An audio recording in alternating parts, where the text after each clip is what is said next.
My name is Nicole Biebow. I'm from the Alfred Wegener Institute in Germany, and I'm the current chair of the European Polar Board and the EU-PolarNet 2 coordinator. That's why I have the pleasure to open this meeting. It's of course a pleasure to welcome all of you to our policy briefing on recent changes in the Antarctic and their impacts on Europe. And I hope we can show you in this meeting how the ongoing and also accelerating changes in these continents so remote from us affect our climate, and by that also the society in Europe. Antarctica seems to be far away, but it isn't, in fact. It is connected via the ocean and atmosphere circulation with us, and therefore it's important that we understand what is ongoing in Antarctica. I will stop here because I'm not a specialist in Antarctic science, and some specialists, very good specialists, will give you much more information in the following 2 hours. This policy briefing is co-organized by 2 EU projects. One is the SO-CHIC project, and Jean-Baptiste Saleh will explain later to you a bit more about this project. SO-CHIC aims to contribute to reducing uncertainties in climate change predictions, I hope it's correct, by understanding the quantity variability of heat and carbon budgets in the Southern Ocean. It combines observational and modeling approaches. The other project which is organizing this meeting is the EU-PolarNet 2 project. I said I am the coordinator of EU-PolarNet 2, and we are aiming to better coordinate European research. I hope we are successful in this. We are prioritizing polar research themes. We will do this summer in a very nice, hopefully, and very good workshop in Venice, organized by our Italian colleagues. And we are also, of course, working very closely with colleagues from the European Commission in providing advice and support whenever needed. We are supported by 2 more EU projects here. These are the project TiPACCs and PROTECT, and the coordinators from both projects will later on sit on the panel. And all these activities take place under the overarching umbrella of the so-called EU Polar Cluster. You see a banner there. EU-PolarNet 2, and my colleague Anneli, who's sitting here in the back, is coordinating the EU Polar Cluster. It is an assembly of 22, I guess, at the moment, EU projects and 4 permanent partners. The amount of projects is permanently changing, so it depends what the European Commission is currently funding and whatnot. So, and it is a very broad spectrum of polar research is funded here, ranging from infrastructure access to permafrost studies, to Arctic climate, social sciences, and also to a lot of Antarctic research. And we are focusing today on the Antarctic. And that's, in fact, all I want to say. I don't want to steal the time of the scientific talks, and I want to give the floor now to Florence Colleoni. I hope I pronounced your name correctly. She is the SCAR Instant Project Chief Officer, and she will speak about irreversible sea level rise from Antarctica. Past is future. Florence, it's your duty.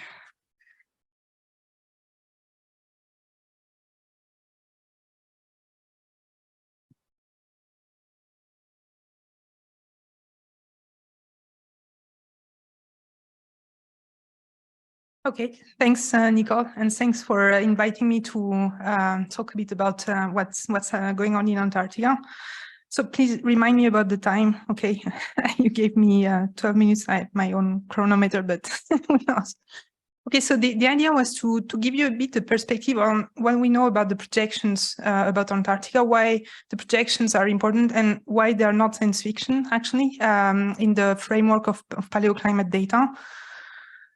So what we know about the Antarctic ice sheet projections from the last IPCC report is that the contribution between the two, let's say, low-end and high-end scenarios is varying between like 10 centimeters and 12 centimeters, with kind of uncertainties about latest 30 centimeters, but not big difference between the two scenarios actually. And the contribution over the global projected mean sea level rise is very small. Okay, here you have the global projections for both scenarios actually, and you can see that the contribution of Antarctica, the projected one, is not very high actually. So why is Antarctica so important in this case? Because Antarctica is a very big ice sheet, the real impacts have to be look on the long term, not really on a few decades, okay? Because by essence and by the physics of the ice sheets, an ice sheet absorbs the heat very slowly, and it also releases it in the form of melting, but very, very slowly. So the melting that we see today is not probably the melting of the global warming now, but of the global warming few decades in the past or few centuries in the past, okay? Which means that even if we stop emitting now, sea level will continue to rise anyway because of the heat capacity of the ice sheets. So if we look at the long term, okay, the global low-end scenarios in agreement with the Paris Agreement actually rise to 1.5 meter, okay, and contribution of Antarctica represents half of this projection. So you start seeing that even on the long term, in the very optimistic scenario, Antarctic contribution rise because of time passing and of this thermal effect that I was explaining before.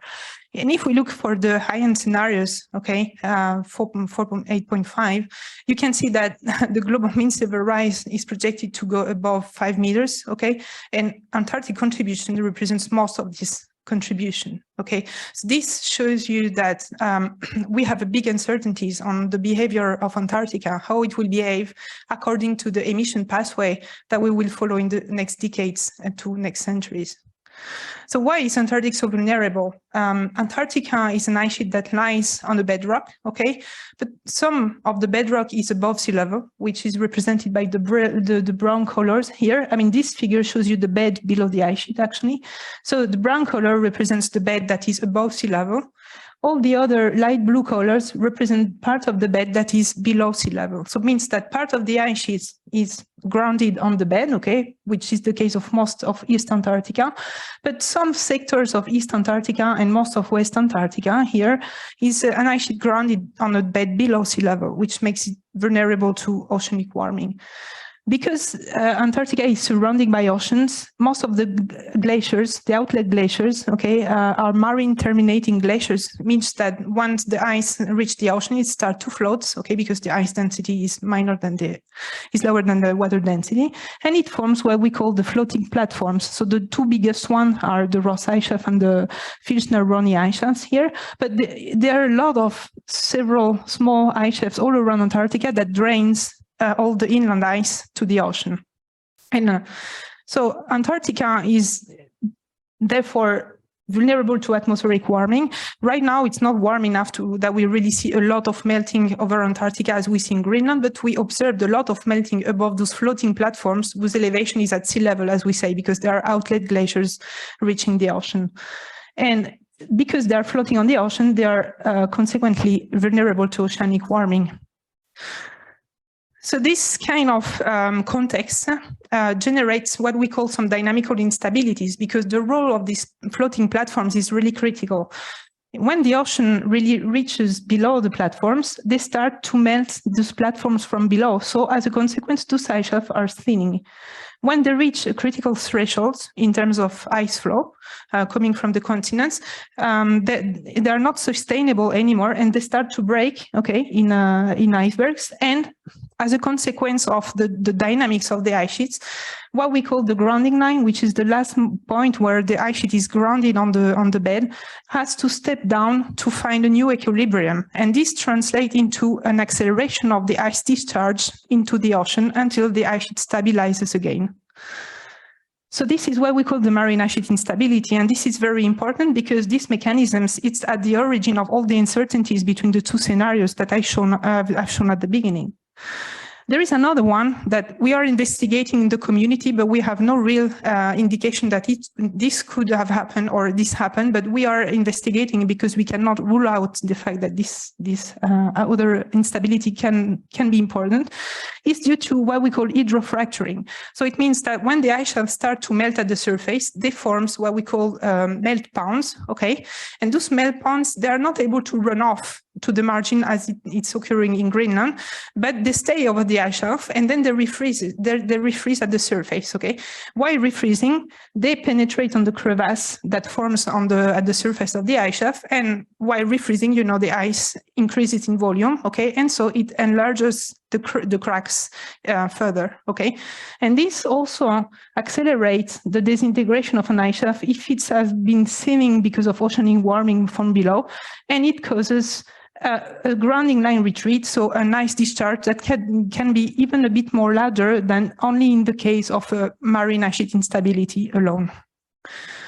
So how much time does it take when an ice sheet breaks up and to restabilize this? Well, for the small ice shelf, we have been seeing in the newspaper the case of the Larsen B in the peninsula. Okay, it has been disintegrating at the beginning of the 21st century. It was like 2002. And it took a few days to disintegrate it, but the overall process of thinning took a few millennia to do that. However, when the tipping point has been crossed, okay, because of oceanic warming and atmospheric warming, it causes the ice shelf to disintegrate, and somehow for the biggest ice shelf of Antarctica, we simulated that it can take, a few decades to centuries to really disintegrate and reach a new equilibrium, which would cause a multi-meter sea level rise, okay? Do we have evidence of such instabilities? Because, okay, that's, you know, a theoretical physics that we test with our models, and we see some observation of accelerating glaciers, a few grounding line retreats, but we are observing that on a few decades only. So do we have real evidence? So the answer is yes. And this is where the geological records are very important, because when we compile all the evidence that we have found around Antarctica, and there are a few, but there are not many, and that's why we need to continue doing this kind of paleoclimatic campaign. We have evidence of the retreat of the glacier since the last deglaciations. When a glacier advances, you know, it erodes the bed, so it transports some materials along. And when it stops at some point and starts to retreat, the material of the bed just stays where the ice sheet has been.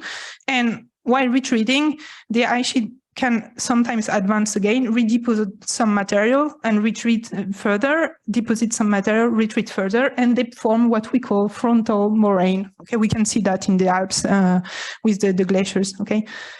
When we date back the timing between the deposition of each frontal moraine, in some areas we saw that there were big jump between one moraine and the others. But the timing is about 2 to 6 centuries, which in terms of glacial dynamics is very fast, very, very fast. So this is this kind of instabilities that we have been monitoring around with paleoclimate evidence, and we have found them in West Antarctica, in the Ross Sea, and also ultimately, we have also evidence of the retreat of this marine sector also in the East Antarctica, okay? So those are what the paleoglaciological evidence tells us. So now, what is the impact on the projections that I told you at the beginning? Okay, so the number I've been showing you, okay, they accounted for this instability of ice shelf thinning because of oceanic warming, melting the ice shelf from below, okay? But now those numbers, if we add up this other potential instability by hydrofracturing, okay, the melting at the surface that will for sure occur at some point if global warming continues as it is projected, those kind of instabilities can lead to a contribution of Antarctica up to 14 meters, okay, so which in 2300 would cause a global mean sea level rise higher than 10 meters. So the sea level commitment depends on how much and how fast we want to mitigate carbon emissions, and we also need to work on the uncertainty of the physics that we know. However, once again, the past tells us that those numbers are not really science fiction, because this curve here shows you the reconstructions of CO2 in the past. So here, this is where we are right now. This is the future, and this is back in past when Antarctica started to glaciate 34 million years ago. And you can see that the CO2 concentration that is indicated here was much above the 400 ppm line in orange that I've indicated here, but slowly in the course of the climate history dropped below the 300 ppm, okay? And now we are here again above the 400 ppm. Okay, so we have evidence that the Antarctic ice sheet has been shrinking when CO2 was above the 400 ppm, but around 500 to 600 ppm, okay?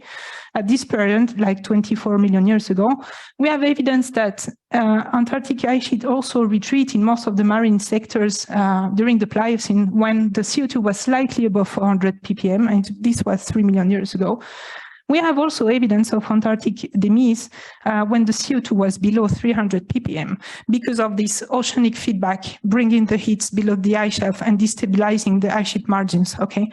Which means that somehow we don't need a huge CO2 concentration to destabilize our ice sheets, okay? And that's the point, okay? Which means that that's why some of the studies nowadays that observe the acceleration of some of the Antarctic ice shelf that are starting to show some sign of weakness are really concerned, because we know that this could have happened also with a very low CO2. So CO2 is not the only factors that triggers the instabilities.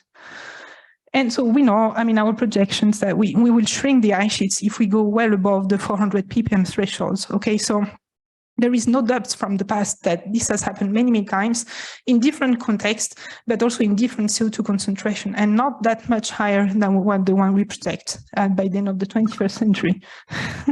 Okay, so I'm almost there.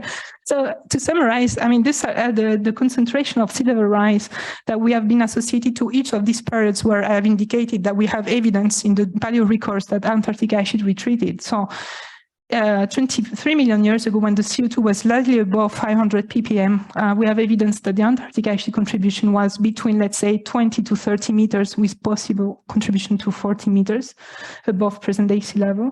During the mid-Pliocene 1 period, where CO2 was slightly above 400 ppm, we have, let's say, 15 meters of sea level rise in average, but at least 5 meters for sure, up to 20 meters. But at that moment, Greenland started also to contribute. Then during a few interglacials of our Pleistocene, where the CO2 was between 300 ppm and 400 ppm, or slightly below 300 ppm, we have contribution around a little bit than 15 meters, or let's say 3 to 10 meters for the last interglacial. So now if I put the perspective of our projections here, you can definitely see that those numbers are not science fiction. So it's not that we invented the numbers. Even the scenarios that we use to project the climate, that we use then to project the ice sheet response to this global warming, is not something irrealistic. Okay, this is something real, and the past definitely shows us that this happened. So the sea level rise is really unavoidable for the thermal properties of the ice sheet that I mentioned. And because of that, we need actions on multi-generational timescale. It's not only us, it's our sons and the sons of our sons. And but if we do not do anything, we will reach the limit of adaptation if we continue with our carbon emission right now. So Antarctica is a bit like the threat because of this unpredictable behavior. And that's why we need to really focus on continuing the campaign to better understand those mechanisms that the past tell us that it happened, but we need to understand a bit better to reduce the uncertainties between the scenarios. Thanks. Thank you.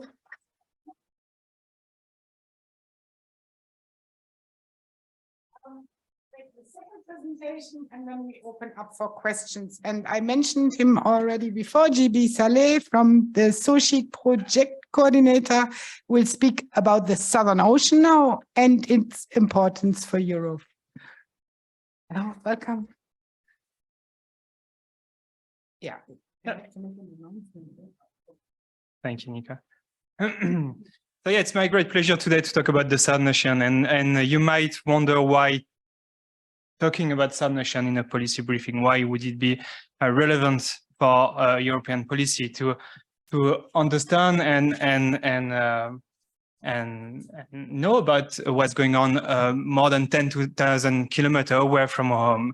And so what I will show you, try to convince you is that Southern Ocean is actually key to shaping our daily life in terms of climate implication, and also mention some sea level implications. So I'll start with some basics. Sorry about that. So as you probably all know, the Earth has been warming. Okay, over the past century, it's been warming. The rate of warming has been unprecedented in the past, at least the past 2,000 years. In Europe, the situation is even worse. The warming is actually 2 times the pace of the global average, and so that means that we experience that warming in our daily life. We experience extreme heat. With an increase that over the past century of 3 times, they are 3 times more likely now. Heavy rain, we see it in our daily news more and more often, unfortunately. Drought, we saw that last week or even this week in Spain and southern France, with dramatic implications for society, for economy. But as dramatic as this warming is, you have to realize that it's actually only the tip of the iceberg. This atmospheric warming that I've mentioned in the last slides is only 1% of climate change. Climate change is actually occurring below the ocean surface, in the oceans. More than 90% of the heat associated with climate change actually accumulates in the world oceans. And actually, if you look a bit closer, you realize that Southern Ocean is the key player there. Southern Ocean absorbs more than 3/4 of all the heat that's been absorbed by the world oceans, and more than half of all the carbon that's been absorbed by the world oceans. So we really need to understand this Southern Ocean, and you really start to better understand why the Southern Ocean is a key player when you look at the global ocean circulation in this weird map that I'm showing here. This map is shown in a Spillhouse projection, we call it, and nicely represent the Southern Ocean at the center of the map. And in schematized here is the global ocean circulation. You probably have heard about the Atlantic Meridional Overturning Circulation, the AMOC here. But actually looking at this map, you realize that the central player of the global overturning circulation is actually the Antarctic, what we call the Antarctic overturning circulation, with major overturning of deep water masses that come back to the surface, and that a large volume of surface water that actually dip to the deep ocean. And that takes climate signal from the surface to the deep ocean with carbon, heat, and also other very important tracer like nutrients. So the Southern Ocean provide us a crucial service, and we can actually try to quantify that a bit more than what I said. Southern Ocean carbon sink, to take one example, represent 0.8 petagram of carbon per year. Probably doesn't tell you much, this number, but I'll try to compare it to another number. The Amazon carbon forest carbon sink actually represent only half of what the Southern Ocean give us as a service. I'm not trying to say that we shouldn't care about the Amazon forest. I'm just saying that we should probably care more than what we do about the Southern Ocean. I can try to convert that number just for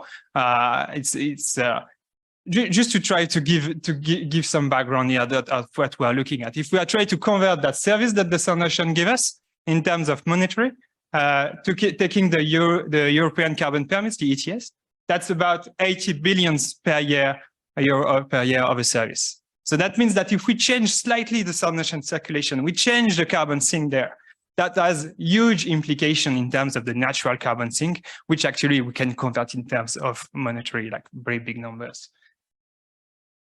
Unfortunately, this service comes at a very high cost for the Southern Ocean. There is, we know, a very rapid warming of the Southern Ocean. Actually, the most rapid warming that we observe at depth in the world oceans occurs in the Southern Ocean because of this capacity to absorb heat. And this warming at depth, Florence told you, actually causes melt of the Antarctic ice shelf. And as the Antarctic ice shelf melts, it releases fresh water. That has impact on sea level. Florence told us about this, but it also has impact on the functioning of the ocean. As you add fresh water on top, you basically, it's a bit like oil and water. You basically start to decouple the surface and the deep ocean. And we actually measure that as part of the SO-CHIC project. We've got an increasing mixing barrier between the surface layer and the deep ocean. It's been that we measured from observation in the past 50 years has been increased at an impressive rate of 8% per decade. So we are basically start to decouple the surface layer of the ocean and the deep layer of the ocean. And it's a bit like a fish tank. You don't really want your ocean to be stagnant. There are many important implications. One of them is that you start declining this Antarctic circulation that I was mentioning. That's a very recent result published a few weeks ago that basically showed that that's a modeling world now. I was talking about observation, now that's modeling experiments, that we are basically declining this Antarctic overturning circulation. You probably have heard about the IMOC decline, IMOC collapse. Actually, it's occurring as well in the Southern Ocean. And this, actually, we can only also measure it from our observation. That's another important result coming from the SO-CHIC project, where we do observe from our observation a decline of the volume of the deep water in the Southern Ocean, which is a fingerprint of this decline of the Antarctic overturning circulation. So you could wonder why should I care about Antarctic overturning decline or collapse? And the thing is, we should actually care. There are many different reasons why we should care. The first one is that it lowers the capacity of the ocean to act as a sponge for heat and carbon.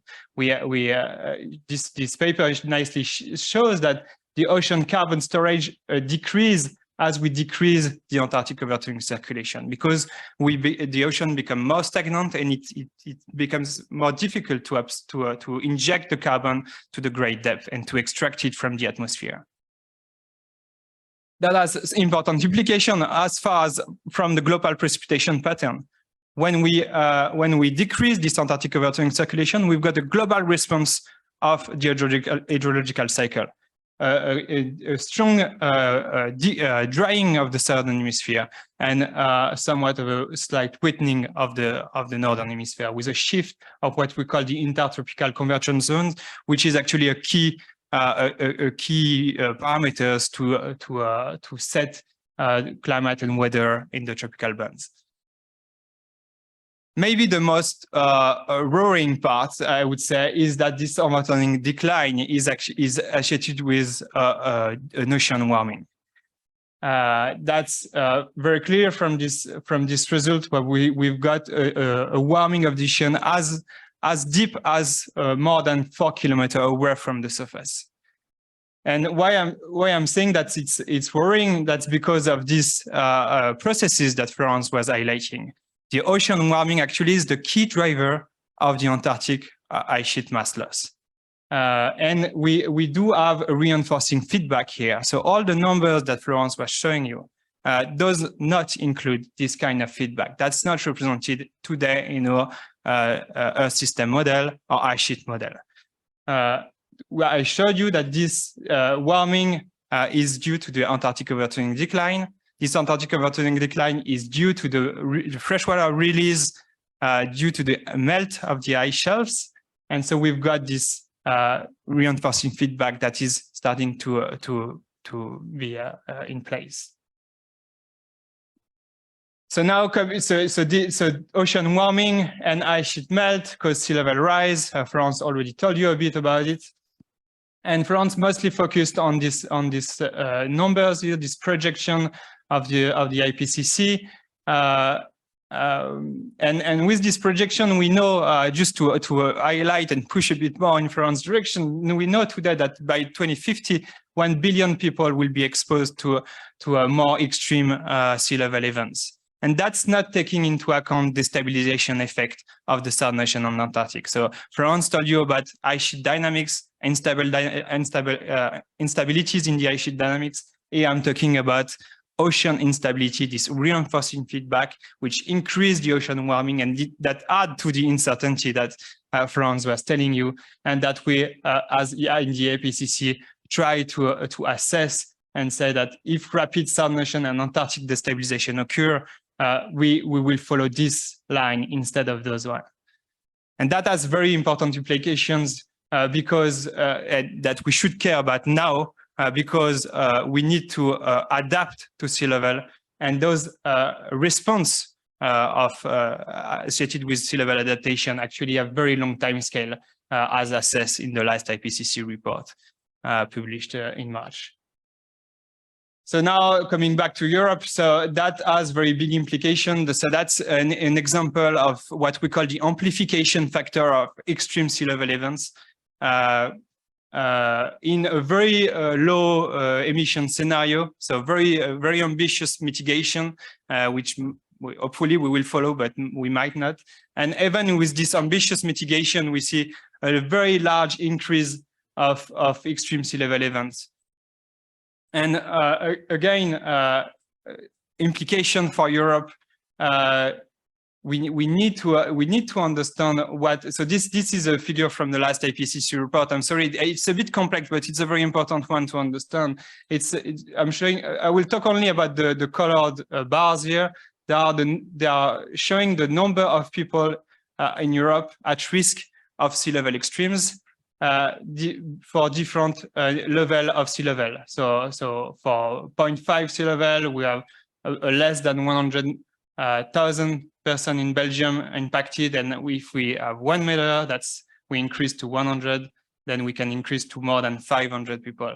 And so here I'm highlighting the numbers for the 2 meters. So the one in the event of destabilization associated with Southern Ocean that I was mentioning, or that the destabilization associated, the instability associated with what Florence was talking about. For 2 meters, Netherlands, that's 10 million of people at risk of extreme level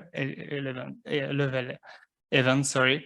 In the UK or in Germany, it's about 1.5 million. So we are really talking about big numbers here that we need to adapt and yeah, we need to adapt, and so we need to understand to reduce the uncertainty of this future sea level.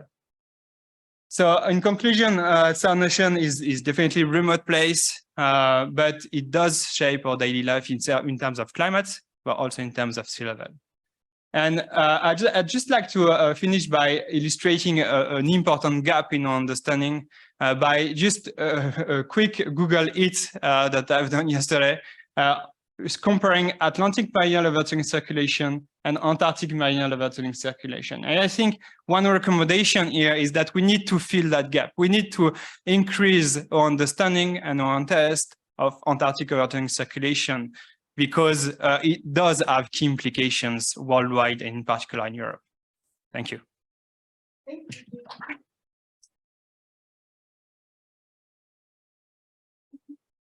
Question, immediate question to Florence, Angévi. Everybody, so all both will be on the panel, of course, in the after the break. So then we are going now into a break, I would say, a little bit earlier. So welcome back. Thanks for using the break effectively and meeting us all here again after 2 excellent presentations. We'll continue now a bit more with a Q&A on other projects and about the relevancy of the projects, not only for Antarctica, but also for us here in continental Europe. My name is Andreas Raspotnik. I'm a senior researcher at the Fridtjof Nansen Institute in Oslo, and I will act as moderator of this next hour. While I'm normally more focused on the Arctic, so the other side of this world, I guess, and mainly focusing with working on the EU's Arctic policy, I have recently also worked a bit on Antarctica from a European perspective. Just to give you an idea, the European Parliament just recently asked for a report on the future role of the European Union in Antarctica. The report was commissioned by the Foreign Affairs Committee, AFET, so it's a bit more into geopolitics and foreign policy as such. But of course, we, and I was part of one of the 2 authors, we also worked a lot on the EU's position as a potential science enabler in Antarctica, in addition to aspects on fisheries, protecting the Southern Ocean, as we had heard before, but of course also broader aspects of geopolitics. So I guess that's a bit the background why I'm here as an Arctic expert, introducing key Antarctic experts who will, in a first step, very briefly say a few words about their projects, try to sell these projects in 2-3 sentences to a Brussels audience on what the projects are about and why they matter. not only for Antarctica, but essentially also for continental Europe and for you and me and all of us. I thank you very much for the EU Polar Cluster and the European Polar Board for organizing this event and providing me with an excellent planning document. So I have all the name in front of me. I have even some very interesting questions I will forward to our panelists later on. But I have also a list of a proper list of who goes first and who starts, who follows afterwards. So I go via that list, and I will introduce our very first speaker, give him a few minutes to introduce his project or the project he's responsible for and give us an idea of why it matters. And the first one is Dr. Carlo Barbante, Director of the Institute of Polar Science and Professor at the University of Venice. And in this, where he works as the Beyond Africa coordinator. And yeah. Carlo, the floor is Yeah, I'm here with, most with my hat of participation in the EU-PolarNet. That is EU-PolarNet is a coordination and support action. I mean, to coordinate and co-design the European research area is the way in which we plan to also give advice, thought advice to the policymaker for the future. And now Antarctica and the Arctic, of course, is extremely important. As I said, is a project that is also aimed to make in a few months from now a very important prioritization exercise, collecting from different stakeholders and from many different directions, from scientists, from stakeholders, right holders, information about the future of prioritization research. And also I'm, as you say, the coordinator of Beyond Epica, which is a project on the way. We are drilling the ice sheet in Antarctica, aiming to retrieve a 1.5 million year old ice. But this is on the way. Thank you very much, Carlo. Maybe I can already follow up, have a follow-up question here. I mean, Beyond Epica, as far as I understand, the PolarNet, of course, it's not a new project as such. It exists for a while. But what are your hopes in general for the project's legacy in the future as the projects are fading out and you want to continue maybe with follow-up, also based on what are the challenges ahead a bit? Well, for Beyond Epica, we have to drill nearly 3 kilometers of ice, which is per se a big effort. We are more or less one third of the drilling is done, and of course the most important information for us is on the deepest part of the ice, and which is called the mid-Pleistocene transition, which is probably stored in the last 500 meters of ice. And one day I had a question: why don't you start drilling from the bottom? Well, we are not yet there. So most of the results, I think, will, and especially in this extremely important part of the climate system, is on the bottom of the ice. We are working hard, 2 more years for drilling, 1 more year for the analysis. If everything goes well, that's extremely important.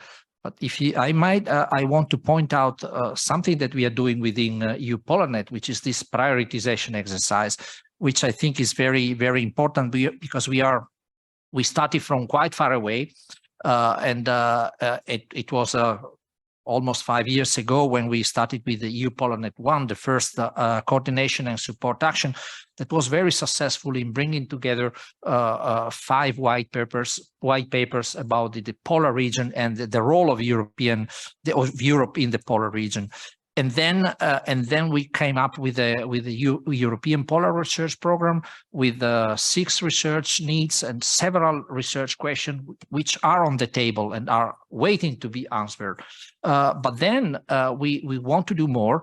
We want to give a priority of those important questions, probably adding more, because in 3 years we have we have seen other things, and thanks to the continuous interaction with the stakeholders and right holders, with workshop meetings, with the survey within the polar cluster. Someone spoke about polar cluster before, which is a very important source for us. And also, thanks to the interaction within polar experts. We have a bunch of about 50 persons that will gather all together and will examine all the documents and making a prioritization exercise in an open and fair way. I think that will be the future, and we are gathering in 1.5 months from now and working hard to get the future of polar research ready for Europe. But do you have already some insights on what the priorities will be or could be, or which questions have not been answered or should be answered? Oh, there is plenty of questions. I mean, we have more than so far more than 30 different research questions already in the pipeline. The point is it more important to look at the changing in ocean circulation or protecting the coast in the Arctic? That's something we have to deal with, which is not an easy task.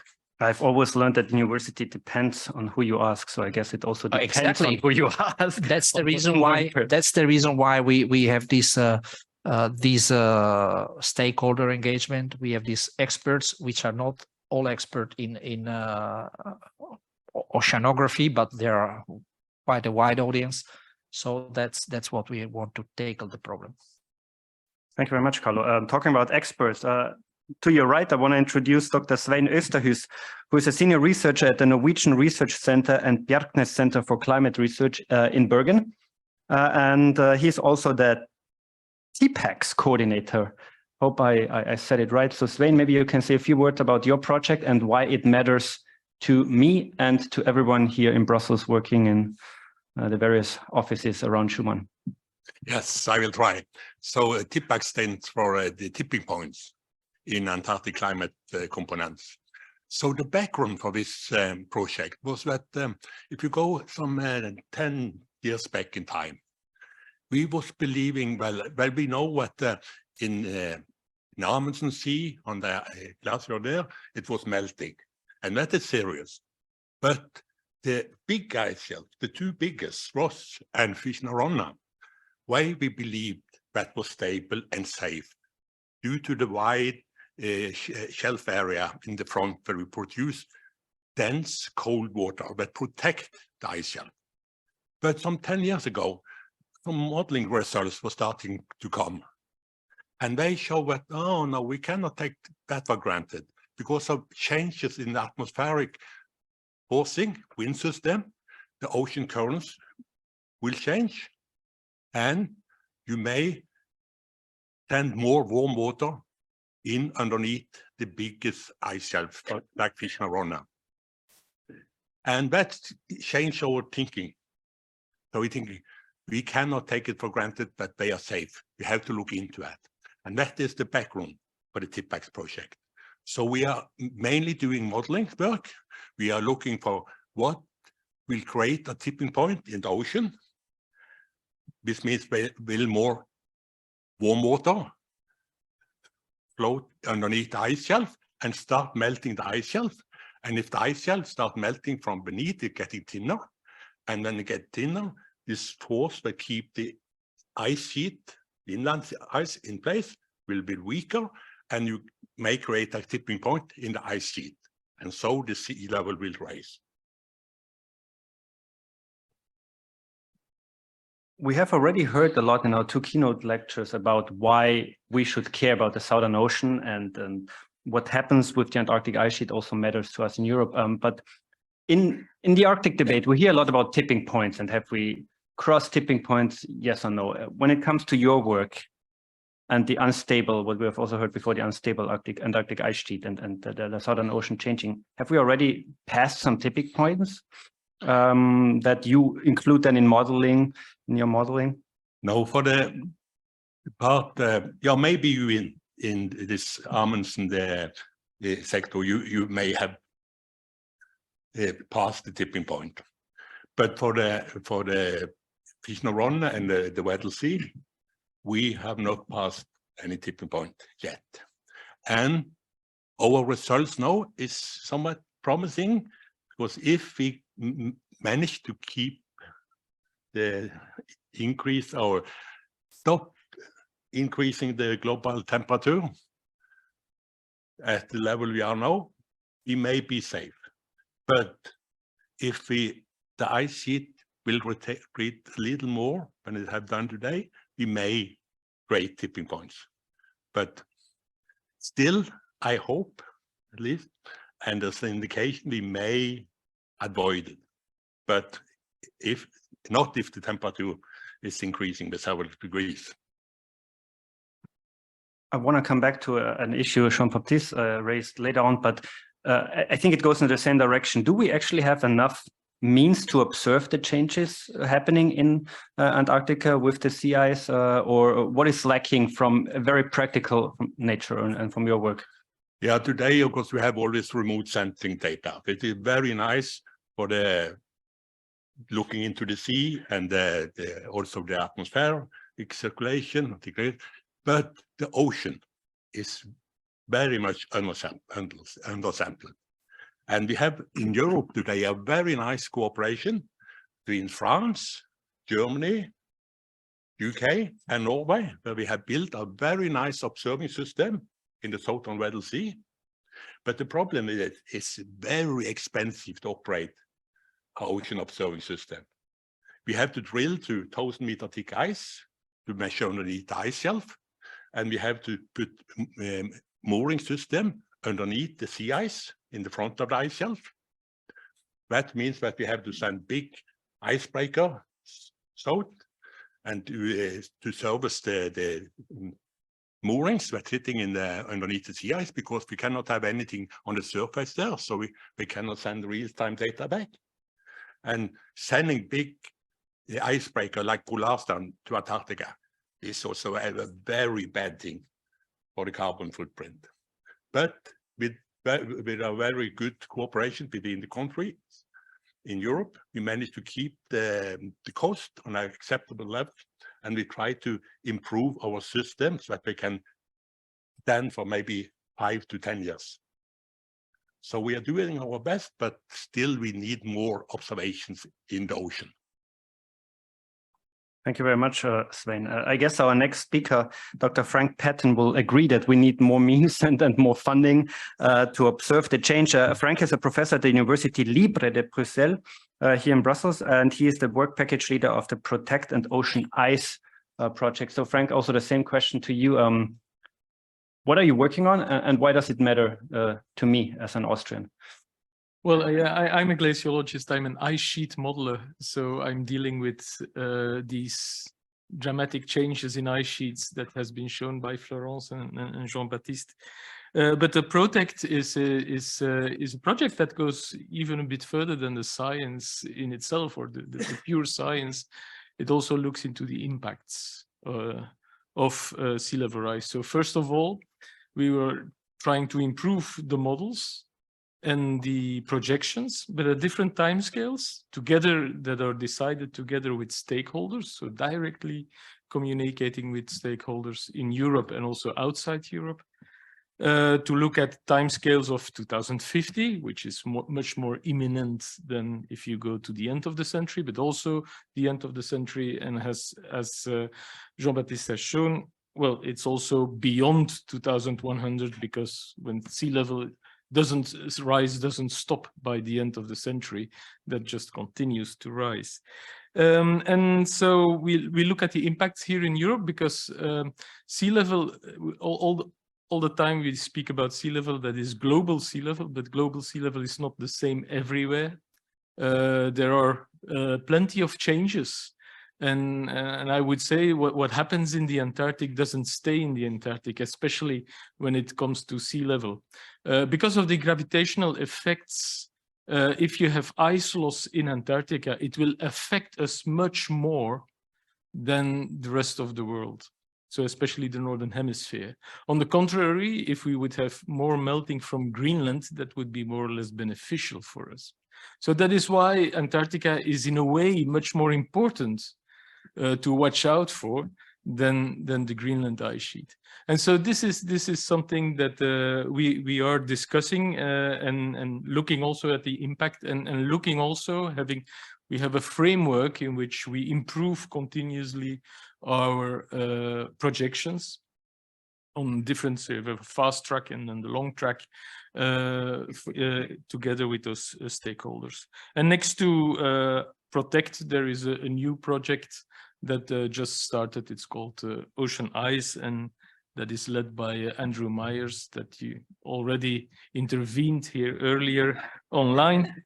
And so Ocean Eyes is on the interaction of the Southern Ocean with the Antarctic ice sheet, and that's a focus. But since it's a new project, there is not much that has come out, so we have to watch out for that. Thank you very much, Frank.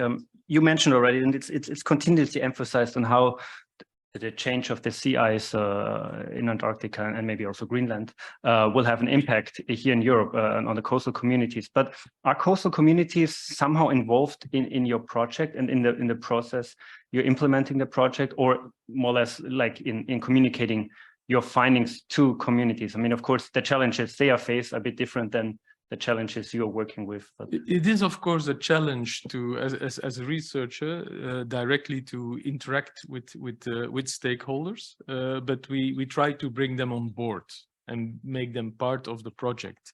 So two quite important stakeholders are Greenlandic communities, and on the other hand, the Maldives. Besides, of course, Europe. So we have within the project also people that are working on the impact, and they have organized several meetings with stakeholders and discussed, and they brought this back to the scientists and say, no, scientists, you should focus on this, you should focus on 2050 and less on 2100 or things like this. So we continuously develop basically also the dynamics of the project as along the way in a more direct communication with stakeholders. We try at least. You raised a good point. I recently read on, like, I think we learned it via COVID and other crises, on how we as humans react to crises. And as you mentioned the space, the time aspect, you know, that 2100 is maybe too long for us humans, but 2050 is closer. I think another aspect is the space aspect, you know, if it's closer to us where we live, you know, we are more aware of that. Like, how can a project like yours, maybe that goes to all of you then later on, like how can we better communicate that, maybe an emotional story, or saying, okay, it might have an impact to your grandchildren, but like it might also have an impact to you once you're older. Like how can, because the facts are there, you have shown excellent facts also in the presentation, but how can we better communicate that? Yeah, as I said before, I mean, Antarctica is so remote because it's in the Southern Ocean. It takes, if you want to go there, it's quite an expedition to get there. And you need, if you do it by ship, you need to cross the most difficult oceans that you can imagine. But the thing is that it's this issue of what happens in Antarctica doesn't stay in Antarctica. Basically, Antarctica influences us much more than we think it does. And we see currently changes. And if we're talking about observations, we just had it. We have all these satellite observations that monitor the changes. I think it's also important to see whether we can detect major changes in time in order to be able to have the time to react in an adaptation, in adaptation measures. It's also another problem is that despite the fact that we have so many observational features, our observational record is very short. And if you take it into a perspective of all the uncertainties that we have, basically not much has happened yet. And so that is very difficult to let's say, calibrate our models, to make them finer, to go into more precise projections of what will happen in the near future or on a longer term future. But one certainty is sea level rise will continue to rise. The most important is how fast it will rise, the rate. And I think it's important that we can, continue our efforts to scientifically also establish everything so that we can gauge this much better, the how fast. Thank you very much, Frank. I think that's a perfect transition back to Florence, who gave an excellent keynote lecture earlier on how can we work more, or you more precise in your predictions, or in looking ahead, you know, and communicating that to an audience that is not us, but is policymakers or even the citizens. Yeah. Well, I think, for example, I think SCAR is a good example of, well, how can we reach somehow some objective of some results in that directions, because SCAR is below the umbrella of the Antarctic Treaty, and we all know that the Antarctic Treaty is a very powerful geopolitical agreement between more than 50 states, actually. So it's mostly protecting Antarctica from using the resources that are there. So it makes Antarctica a continent of research and let's say peace. So cooperation is the most important word in this treaty. And I think all the science then that is driven by the Antarctic Treaty is based on cooperation among the states. And I think without this cooperation, which is definitely much higher than a pure scientific collaboration, I think most of the Antarctic science that we do today would not be available. On the other hand, there are all this geopolitical discussion occurring at the margins of Antarctica, just to try to avoid what is going on in the Arctic, for example, that now is a real race to the oil and all resources that are there. So I would say to increase the communication, we need a real collaboration and cooperation between the states also. I mean, if people are not willing to listen to us, I mean, it's complicated also to communicate. And I think we can improve our way of communication, but there should be a real will of the people that are willing to, let's say, operate solution to really listen to the message, actually, because the message is quite simple. I mean, this is the one that we have been delivering here. Sea level will continue to rise. We don't know at which rates exactly, because the uncertainties upon the physics and the knowledge that we have on the most important processes driving this sea level rise are still unknown. However, sea level will rise, and that's a certainty. So I think this is the only fact that really matters right now. So each countries should definitely try to see how they can implement a solution. We all know that even if it's hard to listen to, and when we communicate, okay, it will rise and it will continue beyond the 21st century. I think this is very important that the people understand that it will be not a smooth transition, it will be a long transition, and it will impact all the aspects of the economy, from green to blue to sectors. There will be a real transition that is more than social.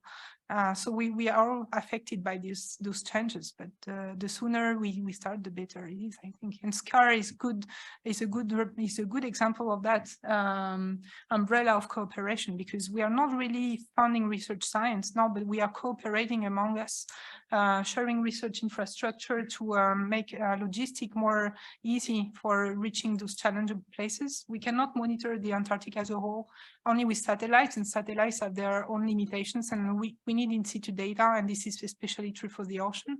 So without the collaboration and sharing of infrastructure beyond, let's say, the geopolitical difficulties that we can encounter, for example, nowadays between different wars and states, I think it's a good example that the science can anyway makes society to advance anyway. I mean, beyond all those geopolitical difficulties. So I think SCAR is quite successful, and the Antarctic Treaty is quite successful in this.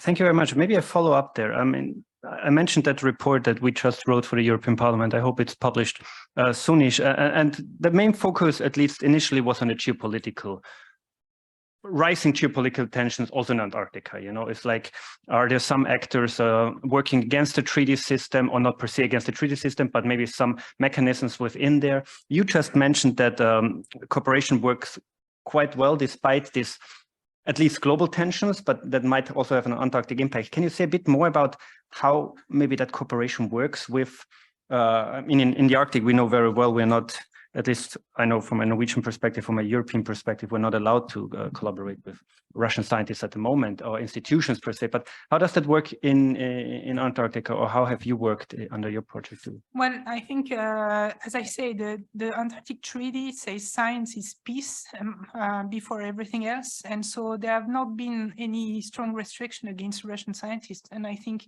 most of us were very much agree on that, because science is science and politics is politics. So, I mean, the physics remains physics, even in times of wars. And I think the Russians are very strong in the Antarctic science since decades. Actually, they have been part of the treaty since the beginning, so there were no reasons for excluding them. So actually, there have been some technical problems, I know, for the Ukrainians, because the Ukrainians have their own icebreaker, but it has been stuck at the harbor.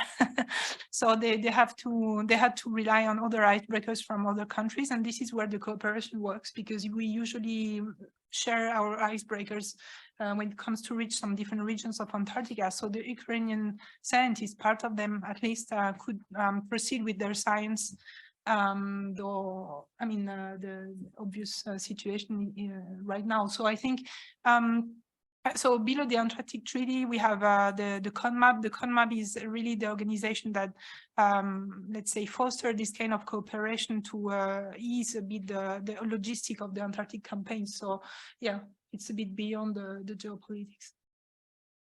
Thanks a lot. Last but not least, I want to again give the floor to Jean-Baptiste, who raised a very interesting, at least from my perspective, question on how to close a certain research gap. And I want to follow up a bit. Of course, you please shortly introduce your project again. But if you want to do like a, what do you call it in English? Like you want to sell your project here, and the priorities we heard before from Carlo, you know, like what are the main priorities or the main trends European policymakers should look at when you present changes in the Southern Ocean to them? You know, what is not in a 100 years outlook perspective, but an immediate thing needs to be tackled, or like there's a gap that needs to be. Yeah, sure. So of course there's the ice and the sea level that's been highlighted quite a lot by my colleagues here.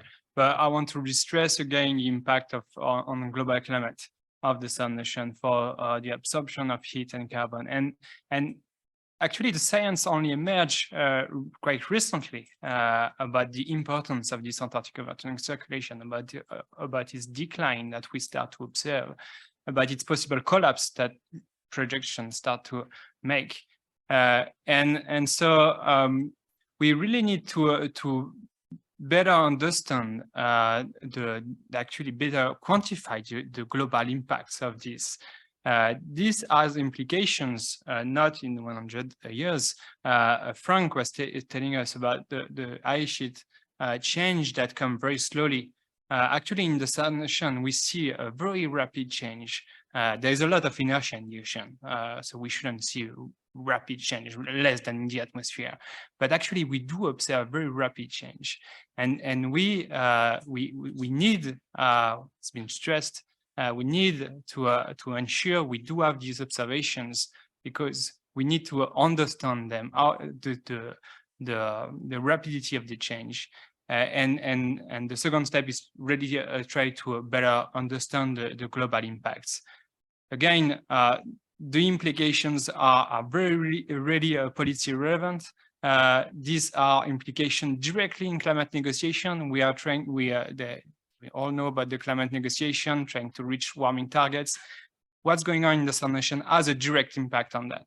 The science that we have today, that's emerged over the past few years, tells us that it can have effect on a few tenths of degree, which are basically what we are looking at today when we discuss 1.5. So we need to understand those impacts.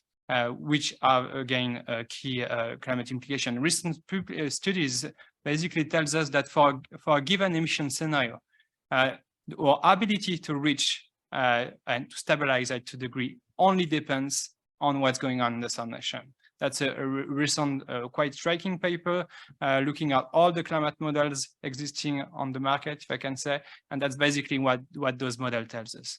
So those are key implications. And here we've only touched on climate, sea level, but of course there's all the issues about biodiversity that we haven't talked about, and with again key implications there. And in terms of Europe, I would say I don't have the numbers, but European countries are definitely a strong player in this nation in terms of having lands there. There's plenty of sub-Antarctic islands with a lot of economy around that in terms of fisheries.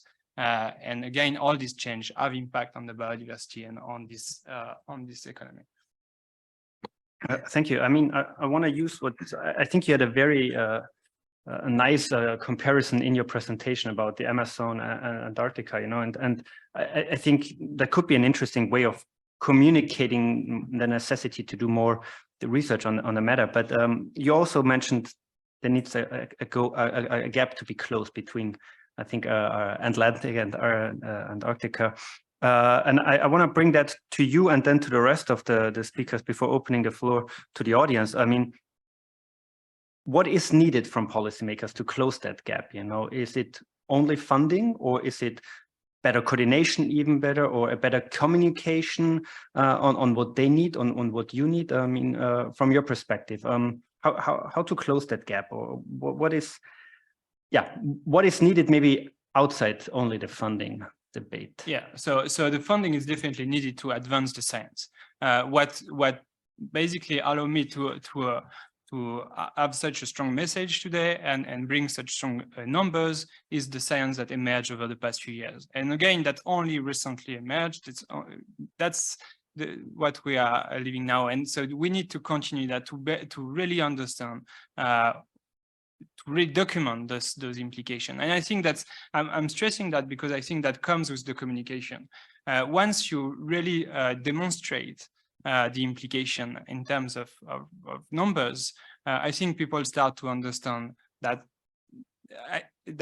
we should care about this remote part. I think one barrier, that's interesting to think about barriers. What is the barrier to I think the obvious barrier is the remoteness of this part of the world, and the fact that it doesn't touch us directly because it's so far. You told already. But once you start putting numbers and trying to quantify the impact in terms of change of hydrological cycle, change of weather and climate, I think you definitely, or again, to come back to the biodiversity, change in the economy sector, which has a big impact on the society, you start raising more attention, I guess, easier at least. I want to open that question to all of you, and also think about, I think the PolarNet, the Polar Board, the Polar Cluster, all these projects, I think they're very good in bringing projects together. And the one question is, like, can projects even better cooperate? Is there something lacking that needs to be done, that could be done, although you already have some strong examples of cooperation? And the second is about, you mentioned the necessity for facts, and in order to convince policymakers, we need more facts and more facts. What we have learned over the last few years under the pandemic and crisis, that facts are questionable by some people. So is the answer then more facts, or a different way of communicating those facts? Or to all of you, again, how to cooperate? Is that already well advanced? Could we do something differently, better? Well, not necessarily better, but maybe different, and to close the research gap and to convince policymakers and people in decision-making entities. Is it only about facts, or is it all about how to better communicate those facts? Whoever wants to jump in. Well, they can start. First, I would say it's been a very positive development on European level the last 10 years coming to Antarctica. If you're going 10 years back in time, when we was submitting proposal for Antarctic research into the EU system, it was always turned down. But now we have many good Antarctic projects running. And of course, we would like to have more money, but if you keep it on the level we have today, we can improve our research very much. And coming to this cooperation between the projects and the interaction between projects, that have really improved the last years. So we have common meetings and we are talking together, and we have even a field campaign together. So I'm looking, I'm positive to development, and it look okay for the coming years also. Hello? Yeah, I think I can continue. I think we need, I'm speaking as a scientist now. I felt a bit alone sometimes. You know, we had incredible opportunities to be within these fantastic projects. I mean, to go far back in time to see about the impact of the changing ocean and so on. But I think that the next step would be to organize things like this. I mean, workshop like this where we put things together. We are very boring as a scientist. I can admit this. But we can explain a lot of things. I mean, sitting together, looking at our data. And I think that I heard a lot of time when I was sitting in the program committee of Horizon 2020 in the Societal Challenge 5, climate action and so on, that we know already everything about climate. We need action. We need to mitigate. We need, you tell me how I can reduce 5% of CO2 emission. Well, I would like to give you this solution, but for that, as Jean-Baptiste said, we need data. We need to refine our model. We need to have better basic science, which is of paramount importance to understand uncertainty, to understand processes behind, because we can't simply say we want to reduce 5, 10, 20% the CO2 emission, and a better dialogue. As I said, we feel sometimes a bit alone. Is that because we miss? We are maybe at the border of the empire. We miss a bit this workshop where we can chat together on the coffee break, discussing our results, presenting it. And I think that on this, EU-PolarNet is doing quite well, also developing this European Project Coordination Office. That is one of the key things that we want to set up for the future, and to set up a process that can have a better link in between science and policy in the end. Florence or Frank, do you want to add something? You don't have to. Yeah, no, this is a very good question. No, I agree with all of it. So yeah, it's definitely the polar regions are important because they are the most vulnerable. They already experienced the highest temperature rise, most of the changes, even though there are not so many people over there and that it's very remote, it has a big impact to us. Now, in terms of research, I mean, researchers, we collaborate all the time. I mean, I met Jean-Baptiste on a joint meeting of 2 EU projects. So it means that we do meetings of different EU projects together because several people are involved in both projects, and you also learn from what the other projects are doing, and so you learn more things. I learned a lot on discussing with stakeholders, on discussing with those impact people, which not necessarily are the people that I'm collaborating with as a scientist, because yeah, I work on modeling, on solving equations and so on. So that's not the same level, but at least you see where these numbers go to and where they have an interest. And then if you discuss with stakeholders, you then also see that maybe we are asking ourselves the wrong questions. Maybe they don't necessarily need a probability density function of sea level. No, sometimes these questions are like, oh, no, yeah, but we can give you that. But it's so I think this communication is important. And often, too often, we are just sitting in our let's say in our bubble, in our science bubble, but it's important to go out and discuss that. So I think that should be also part of it. And then finally, yeah, the the actions are important. I mean, we are studying systems that have a big lag. So they don't react immediately, and that is also very difficult in terms of communication to bring it to a public. We see things happening, and what is happening now has a consequence for the future. We can already predict it. So that means that also an action that we take now, like for instance reducing our carbon emissions, has an impact for the future.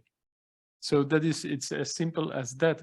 But sometimes it's not so easy to say whether this future is 2050 or 2070 or 2100, but it has. So basically, it's not easy. Thank you very much. Florence, do you want to add something to the table? Yeah, I will just perhaps add a few pragmatic words, because before this meeting started, I was speaking with Carlo, and Carlo saying that he was tired of effectively talking only about solution and not being listened to about what we are missing in the science to reach the solution, actually. Because the thing is, perhaps the issues could be that we implement the wrong solution because we don't know really what is behind the process that we are observing. And so, for example, but we can have very, very few examples, but I think, for example, in Venice, we have the Mose, and I think we all you have been aware of this barrier that just can raise in case of high tides combined with storm. And the Mose will be ineffective by a bit before the end of the 21st century, because it has been built to rise against a certain sea level. Okay, and so this is an example of making the solution and too fast and without really listening to the scientists. I mean, perhaps it would have been more costly to build a barrier that could have the solution to elevate itself and adapting to sea level rise. The global mean sea level rise, but somehow it would be more effective on the long term, such a solution. So I think when the scientists say, "Oh, we can't give you a certain answer," well, I mean, that has an impact on the solution for sure. And I think implementing a solution that could be wrong perhaps have even worse consequence. So that's true that at some point you need to find a compromise because you need to do something at some point. But for example, in our case for Antarctica, we know because of this unstable behavior and this lag of the system that the response can be dramatic, and we don't know at which rates. So what's the target then? Is half meter, 2 meters? So if you are a rich country, you can target even 4 meters if you want in your adaptation measurements. But if you are not a rich country that cannot afford to adapt to 4 meters, what do you do then? And this is where you have the spotty local solutions that can even worsen the system. For example, along the coastlines, you put some barrier, fixed barrier that not rise, but just damp the effect of tides, but they change the sediment transport, for example. So they lead to coastal erosion upstreams or downstreams, and this somehow causes more, even worse consequences on upstream or downstream regions. So at some point, this is where the dialogue is important. I mean, between the cost of adaptation and what the scientist knows and what you can do or not do, actually implement in a short term or medium term or long term basis. So I agree with Carlo and Frank that this kind of meeting is very useful for that, actually. And but there is a comprehension that should be mutual, I think, to take the right decision. I don't know if there is a right decision, but perhaps there is a bunch of right decisions. I mean, like. I wonder if there's some right questions in here, because before we wrap up, I want to give the audience a chance to ask something wrong or right questions. Are there any questions from the audience to our panelists before we wrap up? Yes, please. Wait, you need a microphone? And maybe you can also quickly introduce yourself.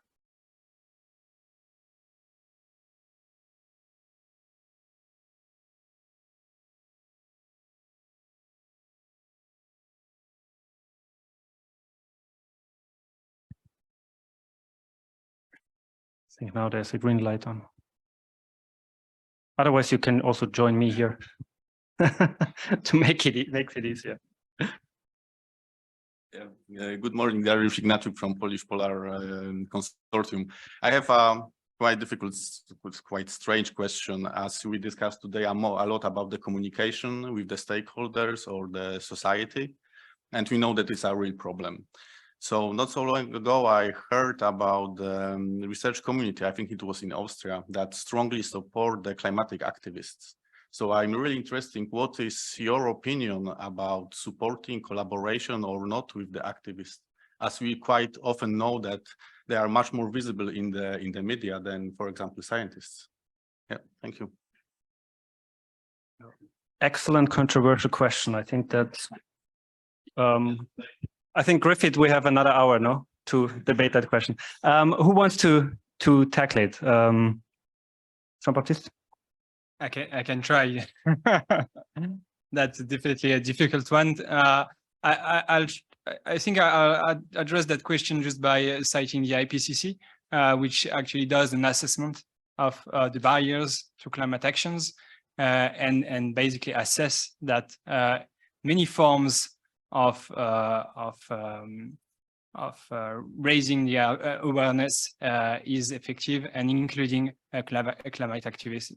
So that's assessed by the IPCC, and that's a fact from evaluating, assessing what's available in terms of scientific content on that matter. Yeah. And maybe I can take the advantage of citing the IPCC to stress one important point. I think you've got a bunch of scientists, experts in Southern Ocean and Antarctica, and so you might think, okay, they are convinced about their subject, but if I ask someone else, they will tell me something is different and something is more important. I'd like to stress that the last IPCC report highlighted in one of these executive summary points, the executive summary point in the IPCC, there's a lot of priority discussion on what we should put in priority, and usually we really highlight high confidence knowledge. And they highlighted in one of the IPCC points the low confidence knowledge gap that's facing us in terms of understanding future climate in Southern Ocean and Antarctic science. So that's really at the top priority of what IPCC warned us about. Anyone else who wants to follow up, Frank? Yeah, there are different levels of activism, and it's like you could also ask, should a scientist be a politician, which is the other side of the spectrum, and then take action or take decisions. So here, like for instance, Catherine Hayhoe, who is a climate scientist in the US, she says, and she wrote a book about it, you should talk about it. And so the more we get people into a conversation to talk about climate change, the problems, everything that you see in your daily life, that brings things up, and it puts it always on number one on the agenda. As people are talking about it, if you're talking about it, it's on the agenda, or at least it's on your agenda. So that is also a way of doing it without getting necessarily in the spotlights by gluing yourself to a painting. So that is another form of activism, but it's clear that there are scientists that organize themselves also in a more activism group and solicit also other scientists to join them. But that is free for scientists to do so. Thanks. Anyone else who wants to add? If not, I think we're almost done with there's one online question, then we'll...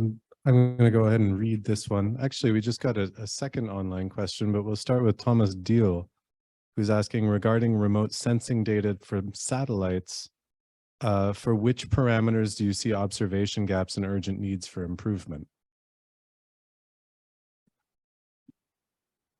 Improvement of remote sensing data, or improving, or like closing the gaps.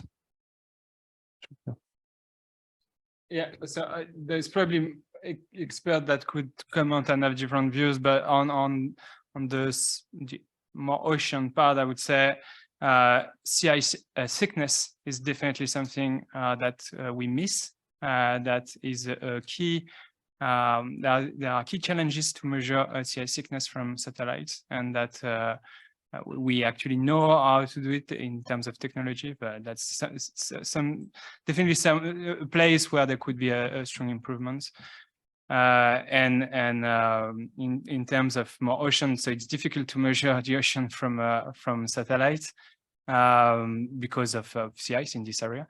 But anything related to ocean salinity is very interesting too for better understanding the freshwater input from the ice sheet. Frank? Yeah, I think continuity is also very important because satellites, they have a limited lifetime. And it's also important to, as I said, we have a very short observational record, but it's also important that we can continue that observational record.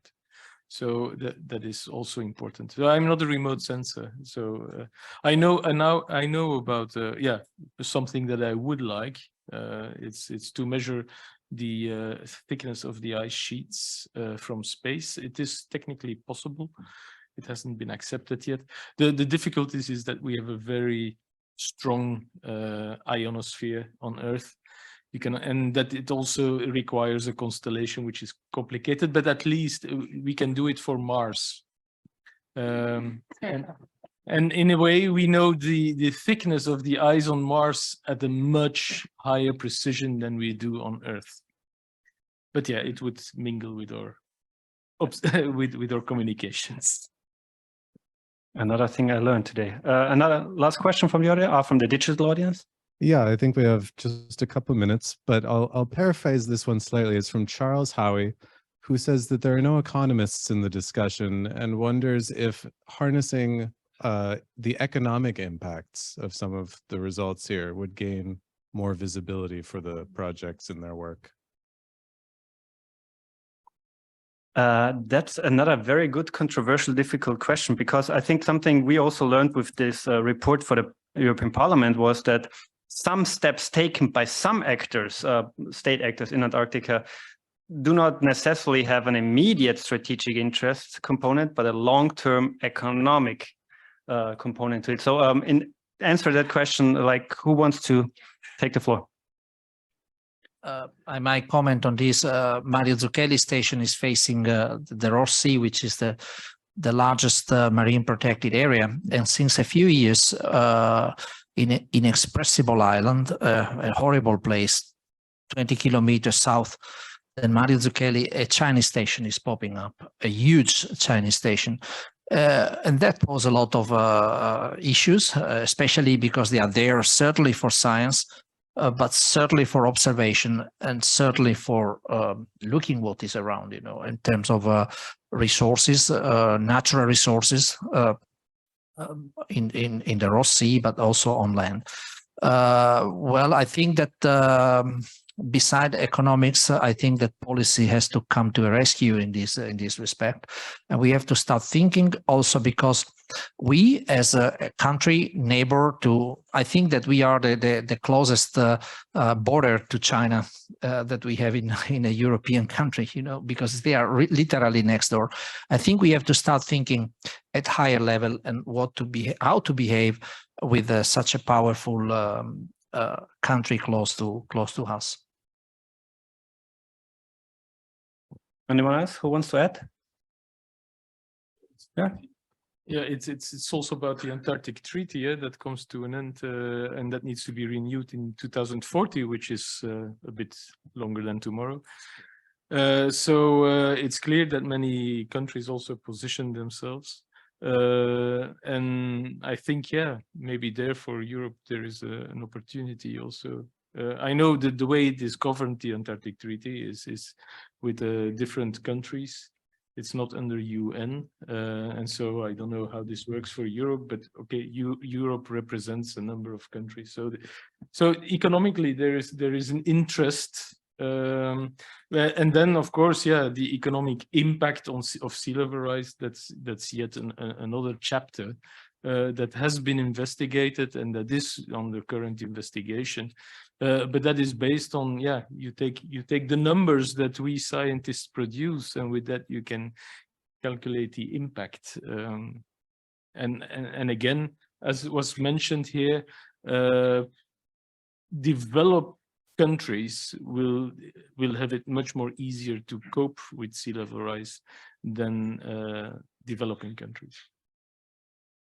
Thanks a lot for actually these concluding remarks, because you mentioned we need to talk more about it, and I think there are a lot more questions we need to tackle. And one was actually I wanted to tackle is if science can inform EU engagement, or better inform EU engagement with the treaty and the treaty system when looking ahead. So I think that's definitely something we need to tackle next time. But we are not done yet. We're done in a few minutes after the closing remarks by Renuka, who is the Executive Secretary of the European Polar Board. So Renuka.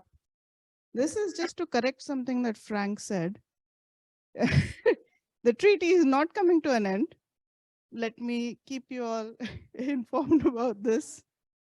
Yeah, so there are some aspects within the treaty that come up for discussion only, and it's certainly not coming to an end. It's something that we try to send this message quite strongly out. So this is why I immediately jumped up when Frank said that. I said, I have to correct this immediately because this is something that's extremely important to the policymaking community in the Antarctic.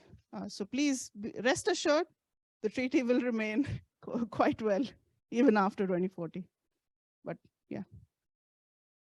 Oh, that's good. I can just shift to this microphone.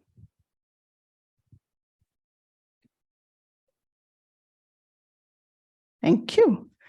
Oh, wow.